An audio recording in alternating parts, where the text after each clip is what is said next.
ಪಾರ್ವತಮ್ಮ ರಾಜ್ಕುಮಾರ್ ಅಂತ್ಯಕ್ರಿಯೆ ವೇಳೆ ಅವರ ಪಾರ್ಥಿವ ಶರೀರದ ಮೇಲೆ ರಾಷ್ಟ್ರಧ್ವಜ ಬಳಸಿದ್ದಕ್ಕೆ ಸಾಕಷ್ಟು ಆಕ್ಷೇಪ ವ್ಯಕ್ತವಾಗಿದೆ.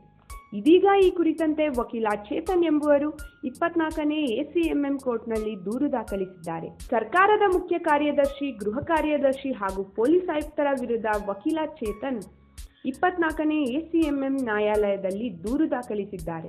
ರಾಷ್ಟ್ರಧ್ವಜ ಕಾಯ್ದೆ ನಿಯಮ 3 ಮತ್ತು 5 ಉಲ್ಲಂಘನೆ ಮಾಡಿದ ಆರೋಪದಡಿ ದೂರು ದಾಖಲಾಗಿದೆ. ರಾಷ್ಟ್ರಧ್ವಜವನ್ನು ಕೇವಲ ಮಿಲಿಟರಿ ಅಧಿಕಾರಿಗಳ ಕಳೇಬರದ ಮೇಲೆ ಹೊದಿಸಲು ಅವಕಾಶವಿದೆ. ಬೇರೆ ಯಾವುದೇ ಖಾಸಗಿ ವ್ಯಕ್ತಿಗಳ ಅಂತಿಮ ಸಂಸ್ಕಾರದ ವೇಳೆ ಬಳಸಬಾರದು ಎಂದು ದೂರಿನಲ್ಲಿ ವಕೀಲರು ಪ್ರಸ್ತಾಪಿಸಿದ್ದಾರೆ. ಹಾಗಾದ್ರೆ ಮುಂದಿನ ದಿನಗಳಲ್ಲಿ ಈ ಕೇಸ್ ಯಾವ ಸ್ವರೂಪ ಪಡೆಯಲಿದೆಯೋ ಕಾದು ನೋಡಬೇಕು. ಈ ವಿಚಾರದ ಬಗ್ಗೆ ನಿಮ್ಮ ಅನಿಸಿಕೆಯನ್ನು ಕಮೆಂಟ್ ಮಾಡಿ. ಸುದ್ದಿ ಇಷ್ಟ ಆದಲ್ಲಿ ವಿಡಿಯೋ ಲೈಕ್ ಮಾಡಿ, ಶೇರ್ ಮಾಡಿ ಹಾಗೂ ಇದೇ ರೀತಿ ಸ್ಯಾಂಡಲ್ವುಡ್ನ ಸುದ್ದಿಗಾಗಿ ನಮ್ಮ ಯೂಟ್ಯೂಬ್ ಚಾನಲ್ನ ಸಬ್ಸ್ಕ್ರೈಬ್ ಮಾಡಿ.